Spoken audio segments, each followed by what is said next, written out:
You asked, and now you shall receive. I'm going to show you how to make an angled chainmail corset belt thing. Alright, let's go. To make this corset belt, I recommend using 16 gauge 5/16 of an inch saw cut rings. The belt I'm wearing right here is made of jeweler's brass. I've also made this belt out of stainless steel, and I also have made this belt out of anodized aluminum in copper. If you've already watched my tutorial on how to do an angled edge to chainmail, then you're off to a head start. But I will walk you through it again if you have not watched it. To start with, you will need one 3-in-1, as I have here in my hand, for each strip of chainmail that you will be making, and then joining together to make the width of your panels for your belt. When that 3-in-1 is attached to your strip of 4-in-1s, it will look something like this. This edge is what is going to create the angle when you join all of these little 3-in-1 edges together. Once you have your 4-in-1 strips with their 3-in-1 edges, you will go ahead and join them together with the classic European 4-in-1 weave pattern, which I have a video showing how to do as well. I'll have it linked somewhere. To make this corset belt, each panel is 4.5 inches wide, which equates to 5 strands of 4-in-1 woven rings at a 16 gauge 5/16 inch size ring. Speaking of the size of the panels, this is how you determine the size you will need to make this corset.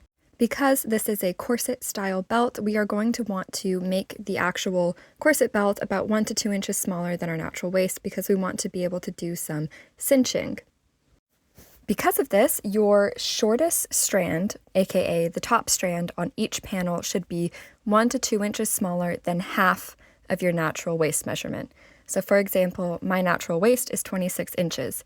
So 2 inches smaller is 24 inches. My shortest strand on half of the panel is 12 inches, and my longest strand is 16 inches. You may be asking yourself, but Danica, if your longest strand is 16 inches, that's 32 inches around, and that's quite a bit bigger than your natural waist size. Well, that's because the corset belt itself has a width of 4.5 inches, which puts it going around my body 4.5 inches lower than my natural waist. Now that we got the measurements out of the way, this is how you actually make the angled point. Match up the angled edges of each of your panels, making sure that the center rings of each of your 4-in-1s are going the right direction. So it's a seamless row of either the center rings all pointing up or all pointing down. Then you will grab open rings for each of your strands that you have going down, and we're going to use these to continue that 4-in-1 weave pattern and join them together. Unfortunately, I have discovered that this is quite a difficult process to film with the filming equipment that I have available to me. And also my pliers, as you can tell, got stretched out by being used by someone else to do non-chainmail things, and they're not really working with me. So this is an incredibly frustrating clip to watch, but you're basically just using these open rings to continue the 4-in-1 pattern and close them together.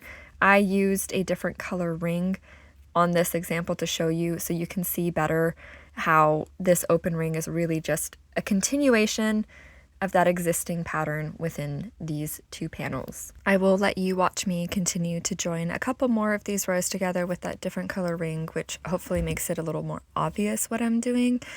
Again, sorry for how frustrating it is to watch, but hopefully it helps get your mind around how you're just continuing this pattern.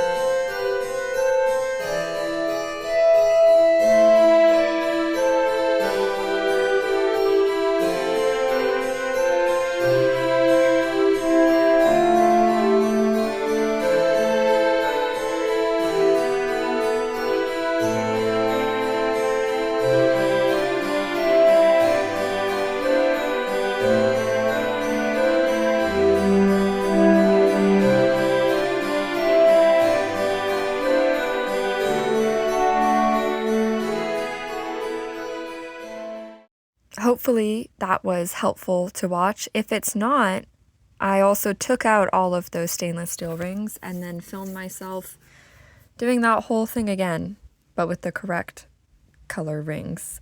So watch me struggle at that again. I'm really going for, hopefully, that if I show you me doing it enough times, that you will learn just by watching me do it, even though I'm not showing you in the most ideal way. So hopefully this strategy works. Once you have joined your two panels together, it will form a very satisfying pointed angle like this, and it becomes pretty much seamless when you look at it, unless you really know what you're looking for in the pattern. Here's a close-up again of the different colored ring to kind of show you how you're really just filling in the gap of yet another 4-in-1. And now that we've joined our two panels in the front, it's time to go to the back of the panels and add some rings to assist in the lacing up of this corset belt. I like to use a different color ring to add on to the ends of these panels. It just makes it easier when someone else is lacing it up for you, which most likely you will have to have someone else lace it up for you. For this corset belt that I'm making in frame right now with the anodized aluminum rings, I decided to add the closure rings in a stainless steel every other strand or every other 4-in-1 grouping, because I felt like it would make it a lot simpler to lace up, and I just thought it would add a little bit of an interesting look.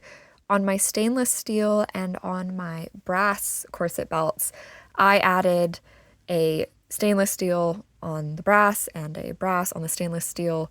I added a ring at the end of each of the 4-in-1 rows, and it does give a very seamless lace-up look in the back, but it takes a lot longer to lace up. So you can really do either or, but what I will say is you want to have a real metal for whatever ring or pattern of ring that you decide to do on your closure, because you are going to be putting strain on it when you cinch up your corset belt, and as you move around and bend and breathe and eat and be a human, the anodized aluminum rings are just not as strong. So I always recommend a real metal for your closure rings.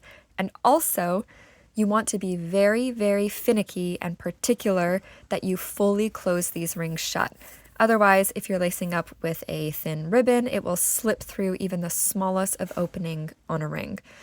I have had a friend who made one of these belts, and she actually put super glue on the closure of the ring. So she closed it as tight as she could and then put a little super glue around the closure, and she had absolutely no issue with any ribbon or cord or anything slipping out. I personally have not tried that, but she, had high reviews for that method, so that's also an option.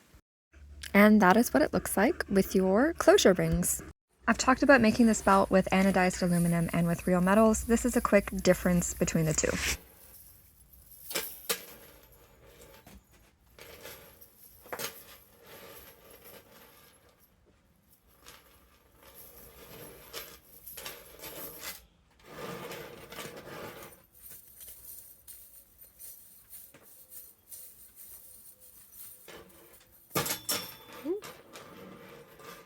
Hopefully you were able to follow this tutorial and make your own angled chainmail corset belt thing. And I hope you have fun making your chainmail belts. I think it's a great piece to add to any Ren Faire kit.